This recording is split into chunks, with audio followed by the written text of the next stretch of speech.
Thank you for staying with us. Now, the ANC in KwaZulu-Natal has reiterated that land belonging to the Ingonyama Trust will not be touched.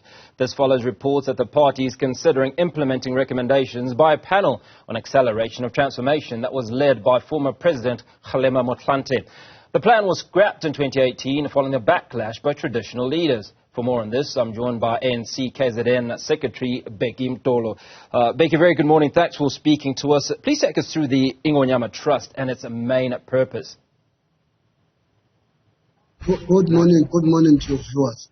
We don't know where does this thing come from because in terms of the ANC 54th National Conference resolution, the ANC has resolved that land, the 13% of the land which is in control of the state, which is not in dispute of any land claims, must be considered for transfer to traditional communities to help leverage the rural economies and development.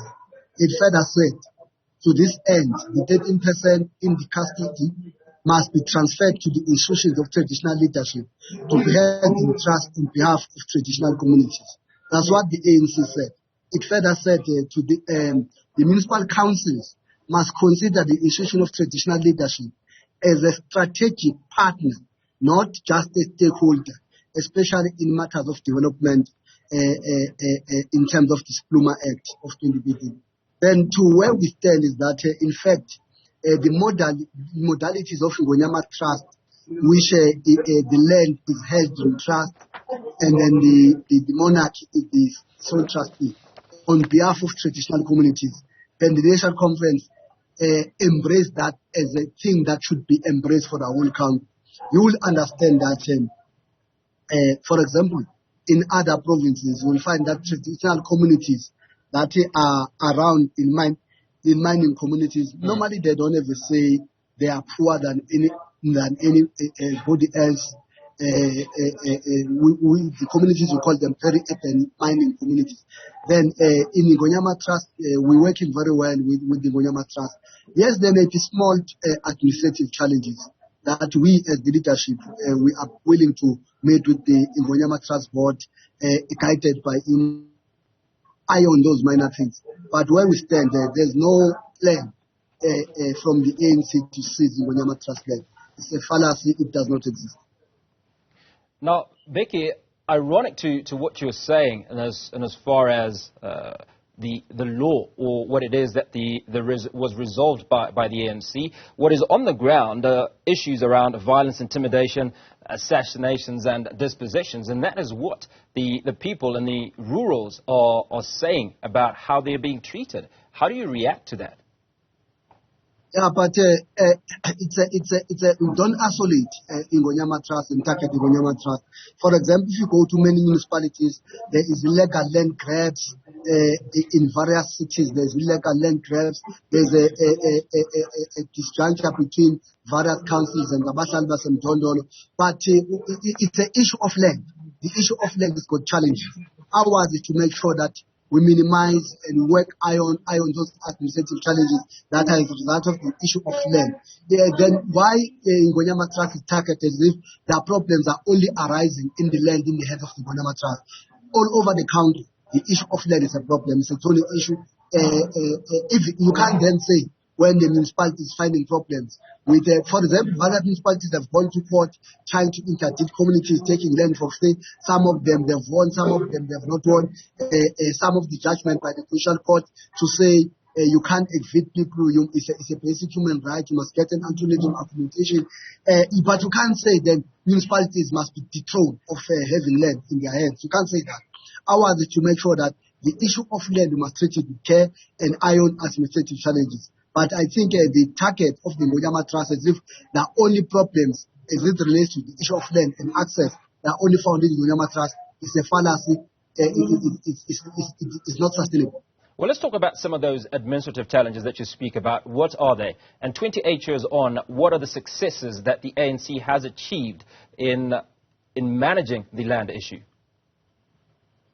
The ANC has transferred, there are two programs. There's restitution programs, and then the ANC has transferred huge hectares to restitution programs. There's also land reform program, where a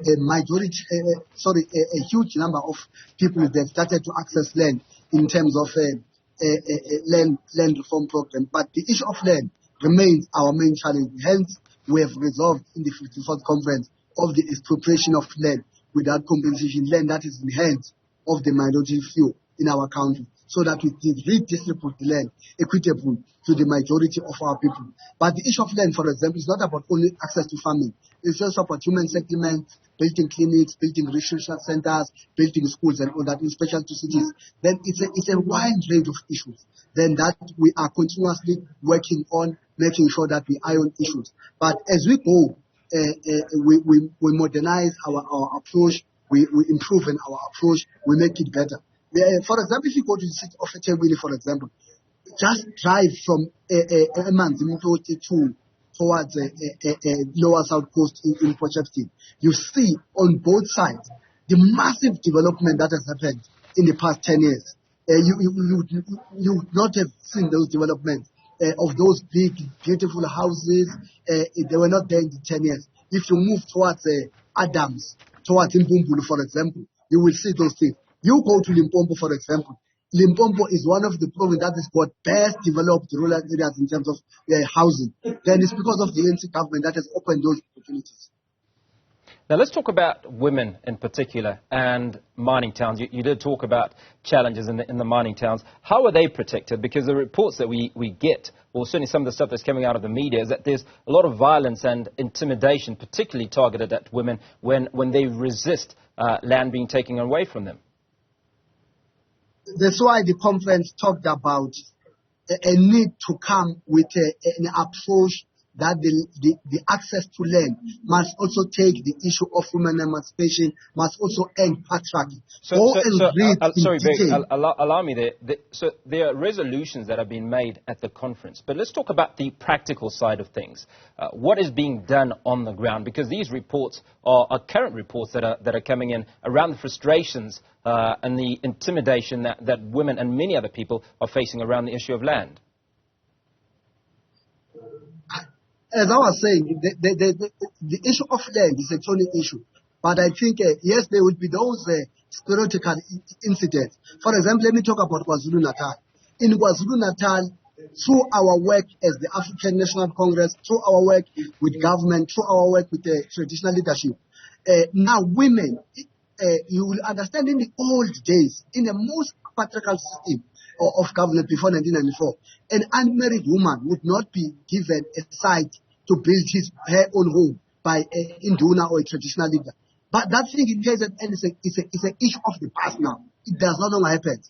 People, regardless of their sex, gender, or whatever, our traditional leaders understand that when a woman comes and say, I've got 3 kids, I'm unmarried, I want a site, they will be given a site. And the late king, for example, was one of the most champion of that, to say, women must be prioritized in terms of giving sites, because you can't force them to get married.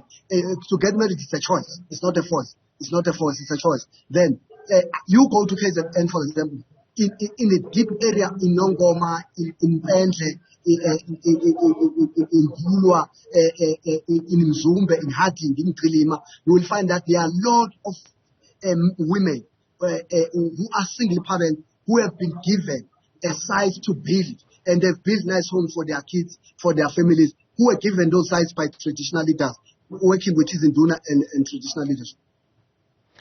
Final question, I suppose, asking you to be objective. Are you happy with the work that you've done? Can you raise your voice, please, a little bit? I said, final question, and hopefully asking you to be objective. Are you happy with the work that you've done around land, or do you feel that more can be done? The project of transformation in South Africa has happened. It has made a huge progress, but it's a project that is ongoing, that needs more energy and more vigor from ourselves. Okay, thank you so much for your time. Bhekinkosi Mtolo, Ingonyama Trust, ANC, speaking to us about the Ingonyama Trust and dispelling reports of land seizure in the KZN.